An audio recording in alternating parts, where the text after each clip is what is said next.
Okay, I think it looks like we're pretty much there with all of the attendees. So good evening, everybody. I hope you're well and keeping safe in yet another lockdown. We were just saying kind of just before you guys joined that perhaps this is quite a topical topic at the moment, and perhaps something that can be sort of implemented in a home training plan. So hopefully you'll find some of the content that is usable in the current circumstances.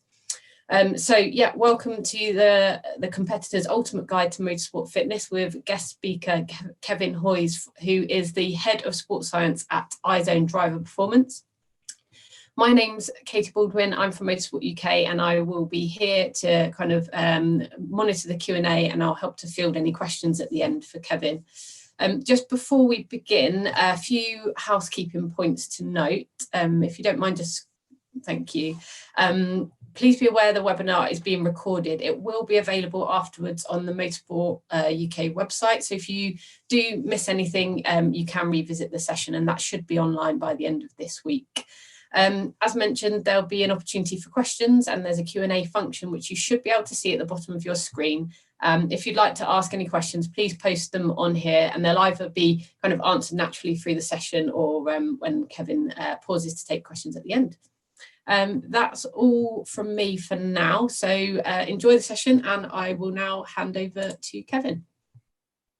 Okay, hello everyone. Yeah, so I thought I'd start off by introducing myself, let you know a little bit of my background and stuff like that. So yeah, obviously, as Katie said, I work at iZone Driver Performance. I've worked there for I think about 8 years now. So obviously in that time, kind of worked with quite a wide range of drivers really. So lots of different kind of categories of racing. And also my background kind of prior to that was in sports science. So I did a degree in sports science at the University of Northampton. I live in the Northampton area, so iZone's close to me at Silverstone. And also I did a master's in elite performance as well, which is whilst I've been working at iZone. I wanted to talk a little bit about that research that I've done today in the first part of the webinar. So I did kind of like a paper that was published on motorsport fitness. So we're going to go through that and go through like the key things that we found when we looked into all the kind of scientific research that has been done on that area. And really for you as drivers, what are the things that you should take away from that? Then part two, so a little bit later on, as Katie said at the start, we're in another lockdown again, which provides some kind of challenges with training. Also, we're in pre-season. So I wanted to basically discuss some kind of strategies, some tips, things that you can take away and kind of hopefully implement straight away. So yeah, we're going to talk about how we can train effectively in lockdown, make the best of a bad situation, but also what kind of things are important for pre-season training as well. Yeah, so I didn't want to spend loads of time talking about how to get the most out of training in a gym environment, because you might not be able to do that for a few months or whenever it is. And then obviously, yeah, Q&A at the end. So if you got any questions about anything that I'm going to go through, feel free to ask, or anything that I missed that you're hoping I might have covered and I haven't. So yeah, feel free at the end to ask. All right, so let's get started. So yeah, part one then, we're going to talk about this study that I did as part of my master's. So it was called Fit to Race, Identifying the Balance, the Type and Sources of Knowledge in Fitness for Motorsport. So really, the kind of idea of doing this was actually really just to kind of summarize what the study was. It was really a survey. So we tried to ask as many drivers as possible, but also there were driver coaches involved and mechanics and engineers, really just asking their opinion on fitness for drivers. What's important? Why do you think that? Where do you get your information from? Also the other thing, like it says on the slide there, Actually, drivers are quite rarely been studied in scientific research. So like when I was doing my research, there's not compared to, well, there is some, I'm not going to, it's not like there's nothing at all, but compared to other sports, it's, you know, there's not as much available as there would be in other sports. It's, fitness is kind of an area that wasn't kind of considered that important in motorsport up to more recent times, and then it's become, you know, more of a thing that's been looked into, and it, you know, more and more it's becoming seen as more important. And obviously it kind of filters down from the top. So in Formula One, you know, fitness since the days of like Ayrton Senna, it's been seen as you know, important, and then it's kind of gradually filtered down through all the different formulas in there. But also part of the problem is, you know, in Formula One or WRC or that elite level, everyone's looking to get an edge over the other. So sometimes some of the work that's done in those areas, we don't necessarily find out too much about it.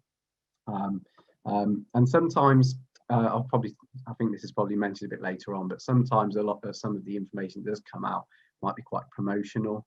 You know, F1 drivers always have sponsors. They might, you know, and you get like articles come out about fitness they're doing, and you're like, well, are they actually doing that for their performance, or is this just a deal they've got with a certain company that wants to promote this?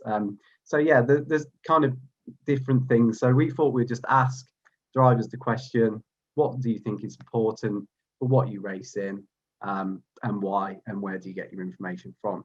And we wanted to compare that, what people thought, with actually what does the research say. So that's what I'm going to go through now, the different areas of fitness and kind of what the research says in those areas.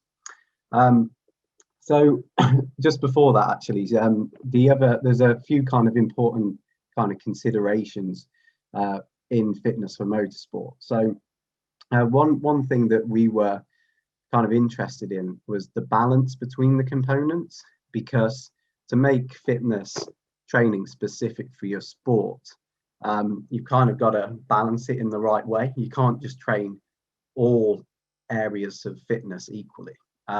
It's got to be kind of targeted in a specific way to the needs of that sport. And also how much, so you can see like a pie chart there. Obviously, those are quite equal segments. Then there's obviously, that's just like a basic image I've found on the internet. There's obviously more components of fitness than that. But obviously, realistically, you would have segments of different sizes, areas that you're going to focus on more than others. So we want to look at how can we decide on that for motorsport, and also how much does it vary between the different formulas of racing. So if you look at other sports like football, for example, you might have players in different positions, and they might train their fitness in slightly different ways based on their playing position. So do we need to apply like a similar approach to drivers? And like it says at the end there, motorsport is particularly unique due to the kind of vast range of different events, different cars. And I think there's a slide here. Yeah, just this was a few years ago. So obviously the other thing to this is cars change every year. So sometimes the way you train might change from one year to another. You might be racing the same championship, but the car's different. So there's a lot of things, a lot of variables in motorsport compared to other sports. So you've got, just quickly, you've obviously got the car is one thing, you've got the race distance, the race time, things like such as the country you're racing can be a factor as well, time of year, number of races in the season, the gaps between the races, top speeds, G-forces, specific characteristics of the car, power steering, ABS, all these sorts of things to think about when we're deciding what is important to train fitness wise. So it's really complex and probably more complicated than a lot of other sports in terms of figuring all this out. Also, we wanted to look at what are the purposes of fitness training for motorsport. And we came up with basically two main reasons we need to do things. And we came up with two terms. So I just thought I thought I'd explain these first before we go on. The first one we called hygiene factors. Now, basically, it sounds a little bit weird, but this means that these are components of fitness where you only need them to a certain extent, and you're not necessarily going to get like loads of additional benefit by going way over what you need. So an example of this would be neck strength for drivers. So obviously there's a certain amount required depending on what you're racing in, but then does it need to be, you know, way over the top? Would that time be better spent on training other areas? And you know, you might have opinions on different components of fitness like cardiovascular endurance, flexibility. You know, do you need them to a certain level, or do you want to, is it a case of more the better? And this can be down to opinion. I'm going to talk about that when we cover each different component, like what I think, what people thought, what the research might suggest. Performance factors, that's the flip side. Performance factors, these more contribute more directly to the outcome. The more an individual has, the better. So if you take reaction times, for example, I don't think there's too much argument about reaction times, like the quicker the better. So we'd want to train reactions to be as fast as possible. And arguably these could differ from formula to formula or driver to driver, and it can be down to a matter of opinion to the drivers or to their trainers. But I'll talk about that a little bit more when we go through each component. So I think I already mentioned most of this, so I'll fire through it. The study itself, we aim to ask a lot of drivers. So it's got how many drivers do you ask there? Some were trainers, some were coaches, some mechanics and engineers. So what did we ask them? We asked them what they thought was important fitness-wise, also what the balance between them was. So basically we said they had 100% to play with, and they had to give a percentage to each area of fitness. And I think we broke it up into, is about 11 areas, something like that. So they had to give, say, cardiovascular endurance. If they gave that 20%, and they had 80% to spread through the other areas. So they had to actually balance out of how important they thought each area was. They couldn't just give everything, oh, that's a 10 out of 10. You had to actually think about which areas you needed to work on. And then we asked whether they thought they were a hygiene factor or a performance factor. And also we asked where they would get their fitness information from. So did they use the internet, scientific research, trainers, talk to other drivers, word of mouth, whatever they found like the most useful way of getting this information.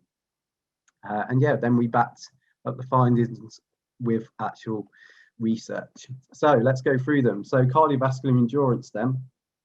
This was when we asked the drivers what was most important, this came out as top. Well, in pretty much all the categories, there was only, I think, 2 out of 4, two of the categories that it wasn't considered top, and that was in karting. And I think there was one other. But yeah, majority of them, it was really high up or, you know, usually at the top. Now, in terms of the evidence on this, single-seater drivers have been found to experience significant cardiovascular stress with a similar VO2, which is basically how much oxygen you're using. It's a maximal oxygen uptake and heart rate responses to running at 8 to 10 minutes per mile pace. However, like obviously that's a single seaters there. There's not like loads of research really in how much your cardiovascular system is involved in different formulas. Usually it's based on heart rate monitoring. However, the problem with that is heart rate isn't necessarily like an indicator of the physical demands. So because in some cases they've found high heart rates even like at low speeds. So obviously you've got elements of psychological stress coming in there. So just the release of adrenaline, sorry, that's making your heart rate go up. And we see this as well, obviously. Those of you know where I work, iZone Drive Performance, we monitor drivers in the simulators with heart rate monitors. And you can see driving a simulator is kind of pretty similar to driving the real car, obviously, without the movement and the G-forces. But, you know, you see much lower heart rates than you would in real life. And that's the biggest reason for that is the adrenaline factor. So yeah, it's not always like a key indicator. So you have to bear that in mind. Also, there was a large range of opinion between people when we asked them on this. Some people thought it was like 0%, so not important at all, whereas others gave it 90%. So it was literally like pretty much the only thing you need to be doing. When we average it out, we'd say most people's opinion was it was about 10 to 25% of your training needs to be focused on this area. And most people considered it to be a performance factor. So the more the better. So go back to that. In my opinion, it could be arguable. I would just kind of put out there, if you think of like a Formula One driver, you see quite a few of them do like triathlons and stuff like that, or Ironmans, or a lot of drivers in the past have, whereas some others might not seem to do that as much. So if you take, I think like some famous ones like Mark Webber, Jenson Button, I think they used to do a lot of Ironmans and triathlons. I don't think you see Lewis Hamilton doing them as much though. So the thing to think about is, yes, there's definitely some required, but is someone that does an Ironman or a triathlon getting an additional benefit to someone that can do, you know, a decent 10K run or decent like 20K or whatever? You know, is there a point where this becomes like you're spending too much of your time doing it and you could have a better balance by doing some other training instead of just doing like full attack at this? So yeah, I would probably go more, it's probably more of a hygiene factor, but like I said, it's down to opinion. Most people we asked would say this is the more the better. Coordination and reactions, this was our next top one. I'm going through them in order of how important people said they were. So coordination was rated highly, second to cardiovascular endurance. Again, there was a large range of opinion though. Some said it was important for car handling, and others questioned whether it could actually be trained outside of the car. Whereas reactions, that was rated highly, and there wasn't as much range. So most people agreed that this was important. Now, in terms of the research on this, there was shown to be an association between reaction times and fine coordination. So these two are suggested to be kind of linked. And also in a study where elite drivers were compared to junior drivers and physically active people. So not people that just sit around all day, people that do actually train in other sports. Elite drivers were found to perform better at reaction tests and coordination tests. So that suggests that, you know, these are required for elite, to get to elite level in motorsport. And yeah, people agreed that these are performance factors. So the more of these you have, the better. And yeah, I would definitely go along with that for these ones. Then you've got upper body strength or strength endurance. So obviously, it's important not to get strength endurance confused with cardiovascular endurance. Here we're talking about, you know, muscular contractions and be able to perform them over a long period of time. This was rated highly across formulas.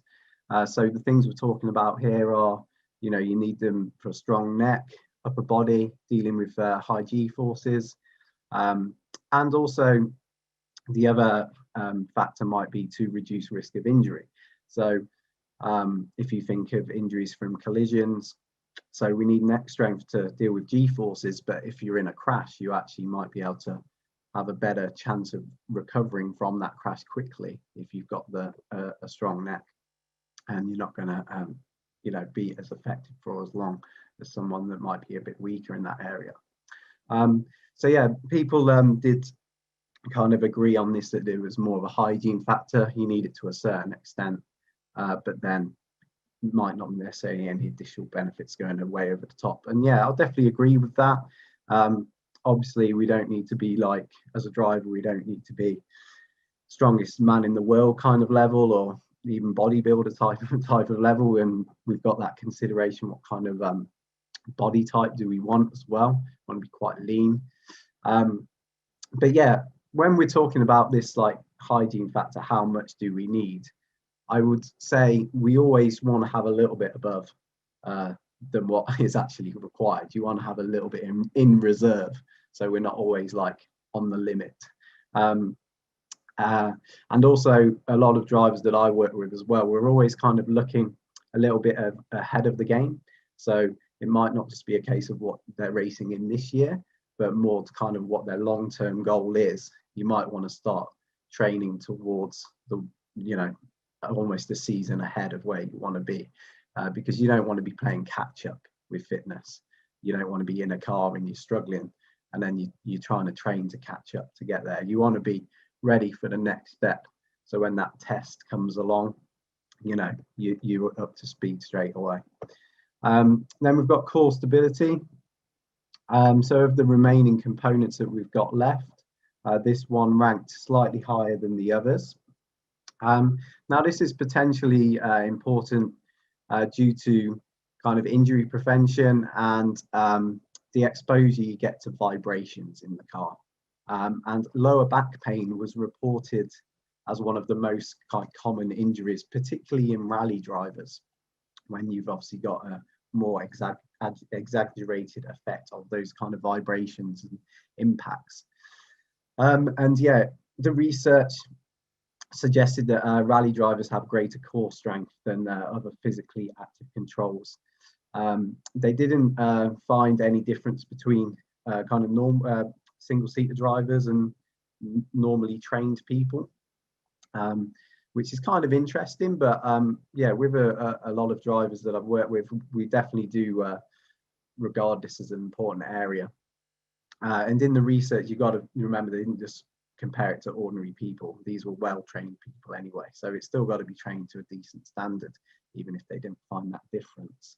And also thinking about other categories like karting, we find it's quite important as well, especially as you're not strapped in, and you can get pretty high G-forces in karting as well. Again, this was considered a hygiene factor, so needed to a certain level, not necessarily needing to go way over that. Then we've got leg strength and leg power. Now, in our study that we did, not many drivers mentioned this at all, really, which was kind of quite surprising to me, because in my work at iZone, this is something we've actually worked on a lot, and we even developed a brake training machine to help drivers with this. Now, it might have just been a case a lot of drivers just don't realise it or didn't even think about it when they were asking, like filling in my questionnaire. But yeah, obviously it's very formula specific. So single seaters, some GT cars, some touring cars, they can require really high brake pressures. So things that are important there is the strength you can produce with your legs, so calves, quads, glutes, but not just the strength, but also the power, which means how quickly you can produce that strength. So I don't know if you can see on the screen there, I think I've probably gone out of my slide, but there is like a brake trace on the right hand side there. So basically, when you hit the brake pedal, you want to get up to peak pressure as quickly as possible. In some cars, it's not obviously not the same in every single car. So, you know, you can require quite a lot of leg power and leg strength to do that, depending on how much bar you need to get to. So yeah, this can be really important in certain circumstances. So it's quite interesting that this wasn't mentioned when we talked to drivers, but working in the field and myself with drivers, this is something that we have to look at quite a lot. It is though, yeah, hygiene factor. It is only needed to a certain point, but like I said earlier, you probably want to have a bit over what you need. Okay, just to cover off the rest. So these were like the smallest areas that people mentioned, but I thought I'd just kind of talk through them a little bit anyway. You've got balance, agility, hand-foot speed. So these ones, together with reaction and coordinations, are what I refer to as psychomotor skills. So basically, that kind of these components of fitness that we call psychomotor skills, they tend to be things that drivers don't really think about that much sometimes, and they're often overlooked. So yeah, like I said, it's balance, agility, coordination, hand-foot speed, those kind of things.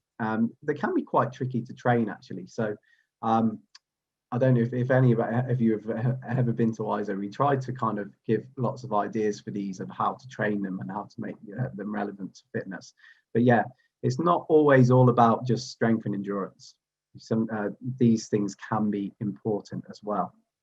And again, it's all about getting that balance between all the areas in an appropriate way. Also with the psychomotor skills, it's kind of, I should have put a picture in of this to try to explain it.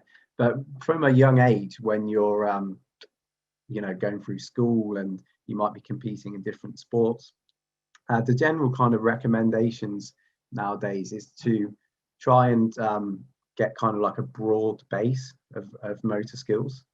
So it's recommended to actually like compete in various different sports and not kind of over specialize too much.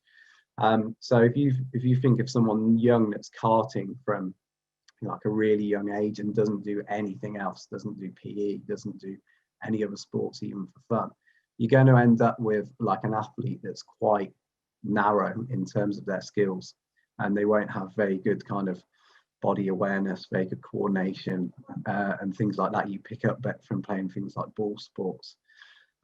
So those things are actually really important to develop, and it's never too old to learn. You never get too old to broaden these easier to learn new skills.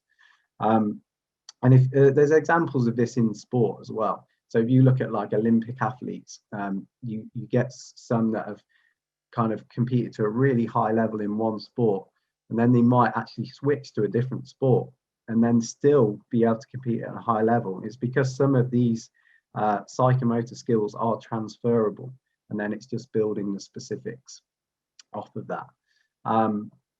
So yeah, we call this kind of like a skills base.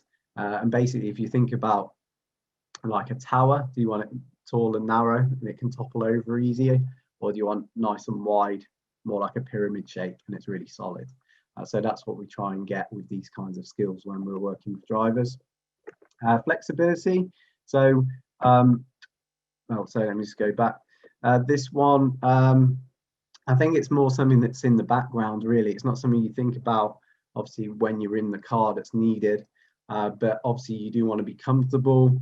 And I think it's important in terms of in your training. So to be able to train at a high level, you do need a good amount of mobility and flexibility, and to reduce your risk of injury whilst you're training. But yeah, definitely I'd agree that is a hygiene factor, only needed to a certain point. Now, okay, yeah, I've just I think I covered all the hygiene factor bit there, so I won't cover that last point too much. Right, then to come on to sources of information. So this is when we ask drivers where they get their info from. Now, we found that most people got their information on kind of word of mouth. So basically, like taking other drivers' opinions. So it might be a driver that's raced in that series before, and they've kind of told them what things are important. It might be also internet sources as well. And also from our study, drivers said they had quite a high level of confidence in the information they got from other drivers. However, just a word of warning with that.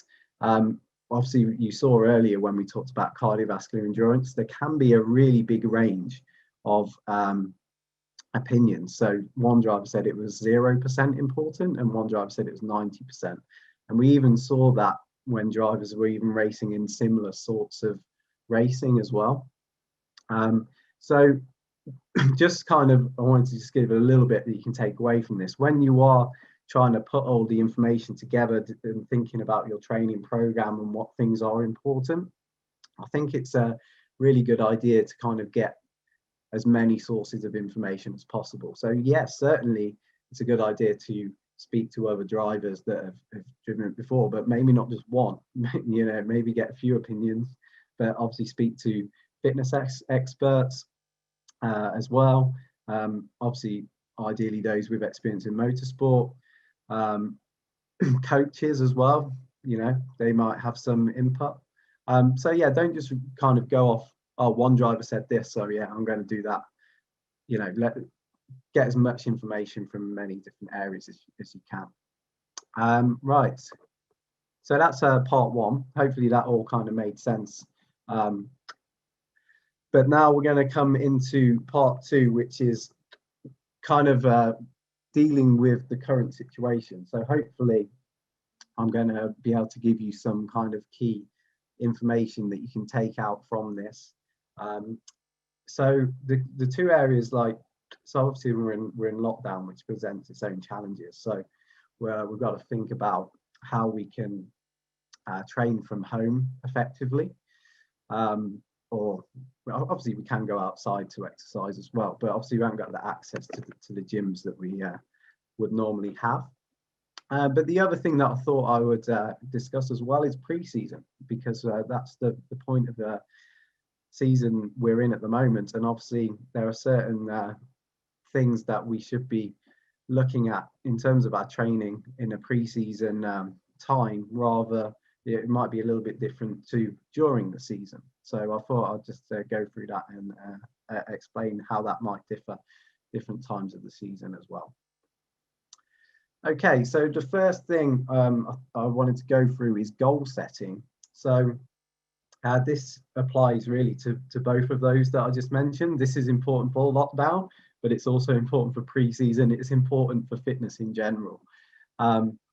So just like all areas of performance, so whether this is the driving side or your the mental side, you should set specific fitness goals. It's the ideal time to do this, ideal time of year to do this as well, with it being pre-season. So what areas do you want to focus on during pre-season?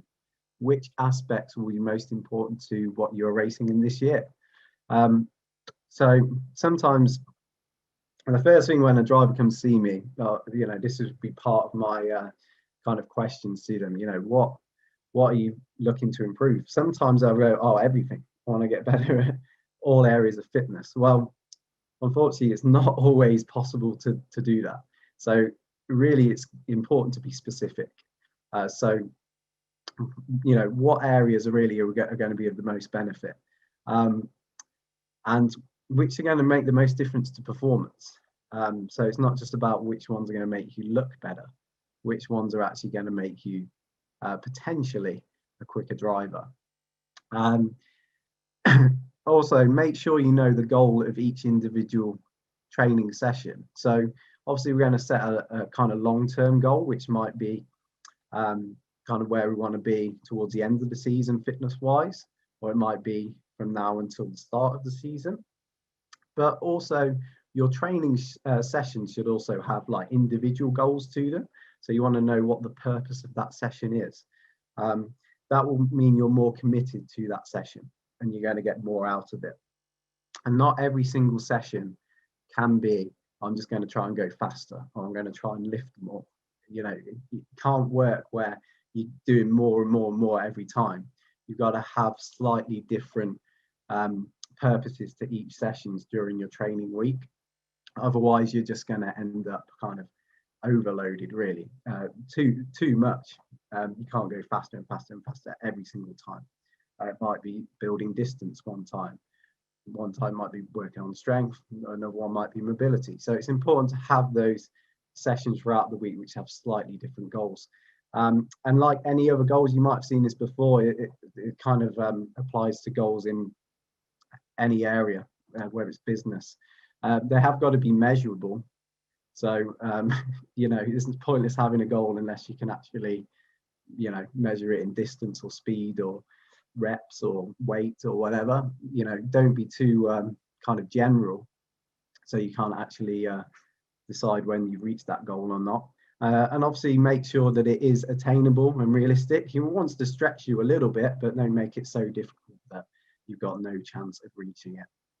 And it's a good idea to have long-term goals and a series of short-term ones to hopefully take to that as well. And also related to that is how you record your training as well. I kind of I've spoken to some drivers before, and sometimes they've fallen into a bit of a rut, really, where they would, like, just to give you an example, you might have a route that you go out on a jog for every day, for example, and you might not really know how far it is. You just do it, and you might not really know how fast you're running. So even though, yeah, you're getting out and doing the training, it's kind of just going through the motions, because you're not really thinking. Well, you don't know. You don't know what you're doing. You don't know if it's how high intensity is. You just do it. And it can be the same when you train at a gym or at home. You have a workout that you do, and then you do that every time you go, but you're not really thinking about, you're not recording what you've done. You're not thinking, can I progress it? You're not thinking, is this challenge enough? You're just doing it. You're just going through the motions. So my recommendation in terms of like lockdown is using apps like Strava. There are others as well, or using like your fitness watches, your phones, heart rate monitors, things like that, when you're doing your outdoor exercise, and actually using those to record what you've done. Now, as I said a moment ago, it might not always be a case where you're just trying to go faster and faster every single session. That's not realistic, but at least you will know the distance you've done. And then when you come to do it, you can at least try, oh, I'm going to try and match that. I'm going to try and beat it. Or you might decide, right, I'm not worried about my time this session, but I'm going to try and build up the distance this session. Or I'm going to do interval training instead. So you've got a better picture of actually what you've achieved. And when you look back at your training, you can see what you've done and then plan on what's next. And the same really applies to when you're doing your strength training, whether it's with actual weights or whether you're just doing body weight training at home. You want to be able to keep some sort of note, really, of it might be the amount of weight you've lifted, it might be well, definitely the exercises you've done, the sets, the reps, might be a timed exercise. So we don't want to just aimlessly complete that exercise or just follow a YouTube video and don't actually record what you've done, because when you come to repeat that session, you might actually just be doing like way below, or you might not be pushing yourself as hard as you could be. So by having that just written down, you've got that motivation to at least match it next time. And you get a better feeling for how your body is as well. You'll be able to, like, okay, I've done the same amount, but it felt a lot easier than last time. So it's a good way to keep track of how you are progressing, and also enables to know when we can actually progress the exercises, make them more difficult, or that exercise is too easy now, I need to change something else. So yeah, recording your training is really important. And also this is related to those two, really. It's something called periodization. This is really relevant to pre-season training. And it is made very much trickier by lockdown, but hopefully I'll explain how we can get around that. Now, periodization is basically splitting your training up into different blocks, different periods. So realistically, you can't train the same thing over and over for the whole year. What happens is you plateau. You will improve to a certain point, and then you might just stay where you are, or maybe even dip a little bit. And also with being like an athlete, motorsport athlete, it's going to be very difficult to still improve at the same rate when we get to during the season, especially if you've got a lot of races close together. It's going to be more about maintaining the fitness that you've built up. So just to explain how periodization works. Now, there are some kind of terms which sound complicated, but they're really really simple in terms of what they mean. So there's something called a macro cycle, which basically is just your long-term goal. That might be 6 months, it might be 12 months. And then you have a mesocycle, which is like a period, it might be a few months, and that's like a kind of shorter term goal, and it's where you're focusing your training on a certain area, and then you have a microcycle, which might be a week or an individual session, and that's your goal for that week or those sessions. Now, an example of this might be, so in pre-season, it obviously depends on your individual circumstances, your individual goals. This is just an example. We might want to build strength, or we might want to do lots of high volume, low intensity cardiovascular training in our pre-season. Then when we come into the approach of the season, you know, a few weeks out, testing started, then we are going more sport specific. So we're looking at more power exercises. We're looking at doing like single leg exercises for braking, more coordination and more balance. So we've kind of shifted the balance of our training a little bit from that kind of general fitness to more sport specific. And then during the season, we're more about maintaining what we've done in pre-season. We're maximizing our cardiovascular endurance through interval training. It might be shorter sessions, more high intensity, just because we haven't got as much time as we do in pre-season. So that's a rough idea of what periodization means. Now, I have kind of had the situations before. I don't want to kind of be too general and say that all drivers are lazy or anything like that, but yeah, I have known it for drivers really pre-season, they don't do enough. And then it's kind of a few weeks before the season, then they're like, right, I'm going to really work on my fitness now. Or sometimes it might even be during the season, I'm not fit enough, I need to work on it now. That's obviously what we don't want to happen. Pre-season is the time where we want to be doing most of our training, the most high volume, the most like long sessions. It's the ideal time to work on cardiovascular endurance, definitely. And then, yeah, we're in a better place when the season comes around, and then we can be in that period where it's more just maintaining what we've built in the pre-season. So yeah, definitely have a think about that. What you want to improve in the pre-season period, even if it isn't locked down. And then, yeah, hopefully you'll be in a better place come the start. Now, this is just like an example of how you might set that out. You can see at the top the long-term goal. Then beneath it, the shorter term, medium term goals. And then we've got the individual weeks. Also, just thought I'd cover a couple of terms with you that you might have heard of, or you might not, but step loading is the other thing which can come into this.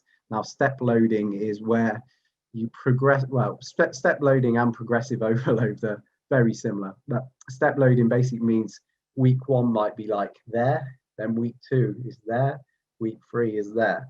Now, so you got like that staircase, it's gradually increasing. It might be distance, it might be speed, it might be reps, it might be sets. Whatever way, it's stepping up. Now, like I said, you can't do that over a period of like 50 weeks. It's just not going to be achievable. So what would happen in a periodized program is you might get to like week 4, and then you come back down, where it's week 5 would be slightly higher than week 1, but then it would step back up again. So it's like that kind of constant stair step. But there are periods where you might have a slightly easier week and it comes back down a level. Otherwise, you end up overtrained, or you might be high risk of injury. And yeah, progressive overload also ties into that.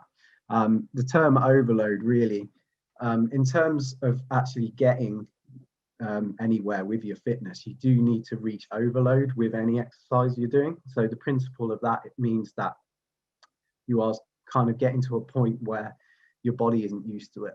So if you think of doing a bench press, and say you do 10 of a certain weight and then you stop, but it feels like you could have got to 20, then that set of 10 is not really going to have trained you at all. So what we want to be doing is, you want to be right there where you just feels like you could just barely do any more. And then that's going to be like the new point for our body. The physiology thinks, right, I wasn't good enough. The body's got to adapt. So when you come to do it next time, it's better. So you've got to reach that point of overload for it to be effective. And no, it's not about pushing yourself so hard that you're destroying your body. So that's why it's called progressive overload. It's a gradual process of just small little bits building week on week. But yeah, ideally in that step process where you come back down, build it back up, back down, build it back up. And that is something you can think about in lockdown as well, because even if you've got no equipment and you're just doing body weight training at home, you still got to try and find a way of still having some progression in there. So just like watching YouTube videos and following workouts randomly without any structure isn't really going to be the best way about it. You still want to have a plan, and then a way of progressing it week on week, session on session. So yeah, something to think about. I've just got this slide here of like overcoming the challenge of lockdown. I think I've talked about some of these, but I'll kind of mention a little bit more, a few kind of tips that I found working with drivers like throughout these different lockdowns we've had, to kind of how we've approached it. Now, one of the big problems really is the kind of increased amount of time that we're inactive in these times. So more time sat down generally.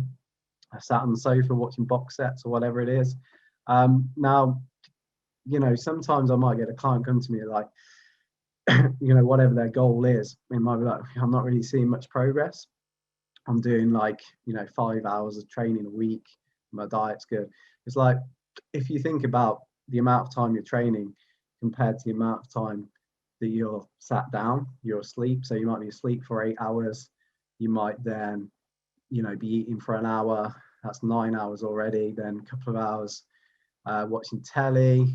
What are we at? 11. Then we might be working for 8 hours. We're at 19 hours already of the day.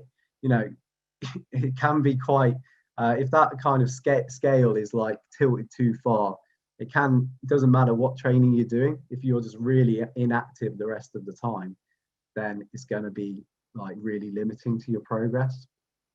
So we want to try and break that up as much as possible. So some things that I find work quite well, I've mentioned this one already, the GPS tracking apps. So as well as just recording your distance, you can set yourself like targets with that. There's sometimes monthly challenges as well, weekly challenges. And also you've got that kind of competition with people that you follow or like, or friends that you've got using the same app as well. So that can increase like the motivational side of it as well. So I'll definitely advise that. You've also got, if you're lucky enough to have like a bike on a turbo trainer or anything like that, or a certain type of treadmill, there are really cool apps like Zwift. I think there's others like that as well, where what you're doing is kind of put into a computer by Bluetooth, and then you're on the screen and you're actually competing against other people on there at the same time. Some of you might have already used that, but if you haven't heard of it and you have got a road bike, then I'll definitely look into that. So yeah, those things can make it more interactive, more competitive, and like just more interesting really, because when we're just like on our own, we can't meet up in people, we can't do like runs in groups, we can't do like things like if you think like a park run or like a running or cycling event, where sometimes just being around other people actually pushes you on a little bit harder. So actually doing these kind of things on your own can just give you that extra bit of push. Now, body weight training. This is pretty much all I've been doing in all of the lockdowns. It's quite surprising actually how much you can do without any equipment. So there's a lot more exercises than you might think, and a lot of them can be very, very difficult. And the tricky thing can be like making them progressive, like I mentioned earlier, but it is possible. And also you might want to give yourself like little challenges really, new exercises to learn, new skills to learn. It might also tie into the psychomotor skills that I talked about earlier. So it might be, are there balance like things that you could be challenge yourself to overcome, coordination type things. Learning new equipment. You know, you might have a kettlebell lying around that you've never used. So now would be the time to really look into that and master it. And really, we find that process of learning a new exercise or new skill, you know, when you first try it, it might be really difficult. You might want to give up. You might feel like you can never get the hang of it. But that going through that process of not giving up, keeping at it, you know, keep putting the hours in until you've got the hang of it. That is a really good way of like developing your kind of mental strength as well as your kind of physical skills as well, making you more of like a character that's hard to beat. You know, so it's a really good process to go through. Also, it's a good time to work on like things like flexibility, posture, mobility as well. If you've got those areas that are always giving you trouble, tightness and stuff, you know, you've got time to work on those things. And also related to those periods of prolonged inactivity, set timers on your phone, you know, every hour, every half hour, and then give yourself like a little, you know, it might just be one exercise you do or a few exercises just to break up the day really and keep yourself active. So yeah, that's kind of some tips. Hopefully, yeah, I forgot about this slide. I thought I'd mention this just at the end because it's something I get asked quite a lot as well. It's a little bit kind of doesn't really fit with all the other things I've talked about today, but I thought I'd just mention it at the end. And this is something you can actually work on now in lockdown and in the pre-season period. I do get asked quite a bit from drivers, you know, what kind of things should I do to warm up before I get in the car? Some drivers might not even thought about doing this, but yeah, it is something that we're working on quite a lot with our work at iZone. Now, obviously, it is specific to what you're racing in and also individual preferences as well. So really what we're trying to do is take this like approach from, you know, a high level athletes from other sports as well. So if you look at pretty much anything like Olympic athletes, pretty much any other sport, they'll all have a warm-up routine. And I think it is something that is coming into motorsport more and more, certainly at the high levels. But there might be still some that, you know, it's pointless, I'm just going to jump in and drive. And sometimes that might work, sometimes it might not. But this is about increasing the chance of it going well. So the whole point of it, obviously we've got general and specific warm-up exercises to activate the body. The whole point of it is, in theory, it should reduce the step-up time, which is the amount of time it takes to reach the peak level of performance. So if you jump in cold, it might take you like 5 laps to start really feeling good and getting the best out of you. Hopefully with a warm-up, that might be sped up a little bit because we're already pre-primed for it. There's also mental benefits as well as physical to doing this. So it's not just about getting the heart rate up, loosening up your joints and muscles. It's about having that process of, you know, this time before the race. I'm not wandering about, I'm not getting anxious, I'm not getting distracted, I'm not starting to worry about things, going through things in my head. You're just focusing on your warm-up. You know, it's keeping you focused. You've got that routine. When you're doing it every single time, it's like a switch. It's telling your body that you're about to get ready for competition. So you obviously want to consider the time you've got available. What specific muscle groups do you want to target in your warm-up? Can you replicate any of the movements? Do you want to have like a morning warm-up? So first thing in the morning, do a bit of a longer one, and then you just have a quicker pre-driving one, just as a re-warm. So just like things, examples that we've used, obviously you can see the picture there. A lot of drivers use skipping. Sometimes they might not be able to do it to start with, so it's a skill to learn, but you can do it without a rope. You can just jump up and down on the spot. Just things like that to get the heart rate up, but then you might have more mobilization exercises for the shoulders, the neck, obviously, the core as well, your legs, and then you might want some reaction-based exercises in there, whether you use like a reaction ball or, you know, it might be something more simple, someone throwing stuff at you. You might have coordination stuff in there. You might have seen some drivers juggle and stuff. That's something we've tried as well. You know, there's no kind of I'll never say, right, this is what you got to do. This is like that exact warm up you need to do. It is individual specific. So in this period, you can really get this planned out for your season. If you've got a sim at home, you can practice doing a warm up before you do a run on your sim and just get into the routine of doing it. You want to have something that makes you feel confident and makes you feel like the right level of what we call arousal. So, you know, are you fired up enough? You don't want to be too relaxed. Obviously, you don't want to be too fired up as well. That, you know, leads you to crashing. You got to find the fine balance of like the right kind of level of intensity that you want to be at from as a result of your warm up. So yeah, this is a kind of nice task that you can set yourself during this time to really get this prepared, ready for the season. So yeah, I think that's pretty much everything I had planned to talk about. Hopefully it kind of made sense. But yeah, we're part 3, so any questions? Thank you, Kevin. That was really insightful. It was good to kind of get the background on it before part 2. We've got a couple of questions that have come up already. So if anybody has any questions, please drop them in the Q&A box, and I'll ask them for Kevin. This first one, I think you kind of covered it, but I will just go over it again. Cardio is always said to be super important, but I figure out that HIIT training is much more effective for me combined with weightlifting. Has this strategy changed in recent studies from shifting from cardio more towards other alternatives? Okay, so there are kind of different theories on this.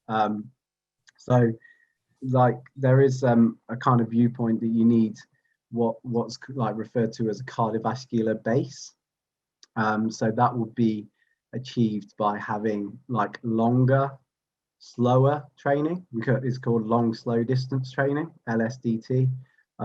So you'll be working at a slightly lower intensity for longer distances, and this might be like up to an hour. It might be an hour up to like 2 hours, or even longer in some cases.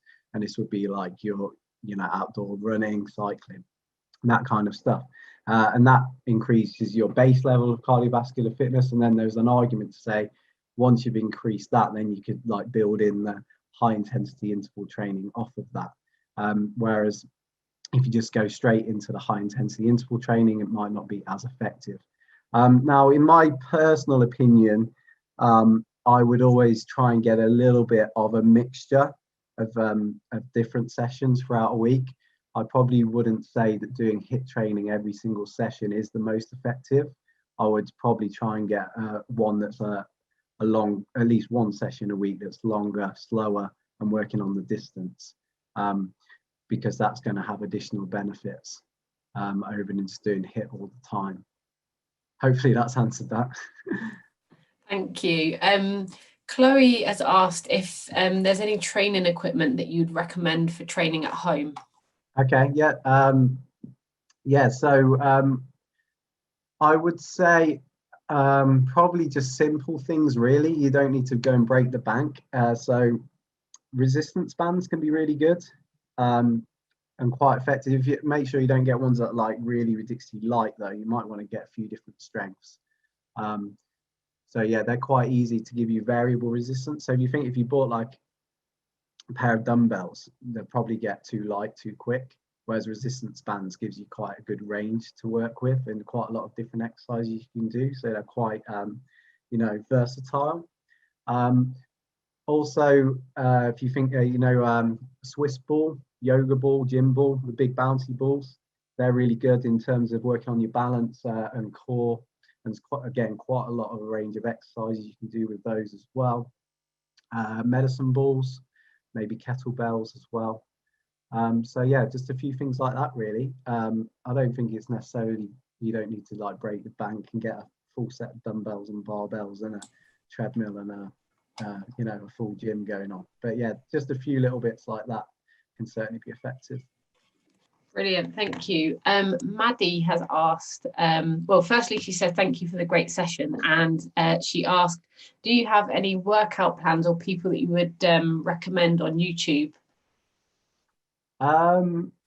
It's a bit of a difficult one because I wouldn't say there's like one that I would say go to, because there might be, you know, some that are good and then some that are not so good within the same like kind of channel.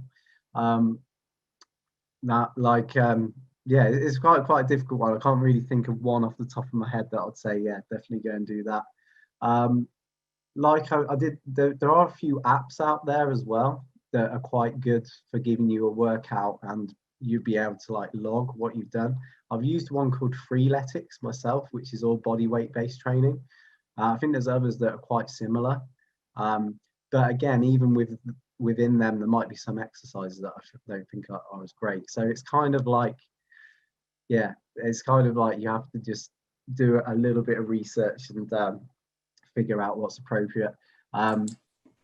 I don't want to kind of turn this into self-promotion, but we like I am doing sessions myself on Zoom 3 times a week as part of iZone. So if anyone is interested in giving them a go, get in touch and you can have a go at those. Great, thank you. Mitchell asks, is there any general information for warming up after sleeping or resting during endurance races? And they say that it's only their second year in motorsport and they're doing endurance. Okay. No, I don't think there is any kind of specific research on that, but definitely comes down to what I talked about in having that planned pre-performance routine. But obviously in that situation it will need to be a little bit more detailed in terms of having that post sleep routine, warm-up routine. So yeah, I don't think that, again, I can't think of any way I could kind of send you specifically, but it would definitely need some planning. And obviously only your second year, if you can try and talk to other drivers that have been in that situation, have done those long endurance races and what kind of strategies they used. And obviously the other thing to think about is it's not just physical warm-up, it's what you do mentally as well. There's obviously techniques like visualization and stuff like that come into it. There's also hydration that would run through that as well, and of course nutrition. So you've got to think about all of those elements coming together really, and planning the whole lot to make sure you're you know, in the best possible condition when you getting ready for your stint. So you know, it kind of depends who you've got in your like network really. And obviously in an ideal situation with an elite level driver, you would have a fitness trainer, nutritionist, maybe even a sleep coach. You know, you'd have all sorts of different knowledge all coming together to create that plan. But if you know, if it's pretty much just you doing it on your own, get as much information from those types of people as you can, trainers, nutritionist if you got access to one, and yeah, use opinions from other drivers that have been in that situation as well. But don't just rely on one person. Get as much info as you can. Brilliant, thank you.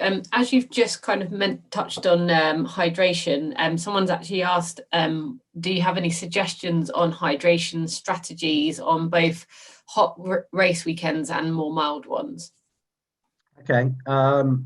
Yeah, I mean, there's obviously like a minimum requirement of hydration anyway, which is like the you know, the 2 liters, but obviously you do get some fluids through what you eat as well, so it's not always just about what you drink. Obviously water is the best thing to hydrate yourself, but when you're getting in really hot climates,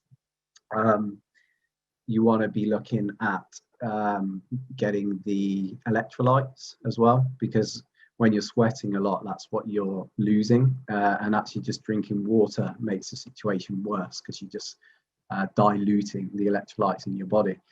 So yeah, you'd be looking at taking electrolyte sachets or tablets. There's quite a lot out there. You want to make sure that they are batch tested though, for athletes. So there's something called Informed Sport. It has a little yellow logo on it an athlete on it. So you want to make sure you only get these types of supplements that have been tested by those. So yeah, you'll be having those in your water, diluted in your water before you race. However, there are a few strategies before, like you're getting in the car. Obviously, you don't want to like down a load of water and then needing the toilet in your stint. That's not ideal. So yeah, I think it's only recommended to have like 500 ml in the, I think it's like 2 hours leading up to the event off the top of my head, which doesn't sound a lot, but yeah, that allows enough time for hydration to occur and for you to go to the toilet if you need to. But obviously up to that point in the week leading up to it, you want to have a decent level of hydration already, rather than arriving there and playing catch up. So again, it's about pre-planning. Again, really. Yeah, I think that covers that. Oh, the other things that can improve dealing with heat as well. I forgot to mention this when I was talking about cardiovascular endurance. There is research that does show that a higher VO2 max, so greater cardiovascular endurance, and a lower level of body fat does actually help people tolerate higher levels of heat. So when they did testing, they can tolerate heat for longer and higher heats for longer than those with a lower cardiovascular endurance and higher body fats. So that's one of the benefits of cardiovascular endurance training for drivers, is dealing with the heat stress. And also it's linked to obviously your concentration as well, and like coordination and reaction times. So yeah, just reminding me there, so thanks for that. Thank you. Final question that's on the Q&A from Rob. Do you find much variance between drivers you train at iZone in terms of how much recovery time they need, e.g. 3 weeks progressive overload, then 1 week deload, or 5 weeks overload, 1 week deload? I think probably it's difficult to say exactly.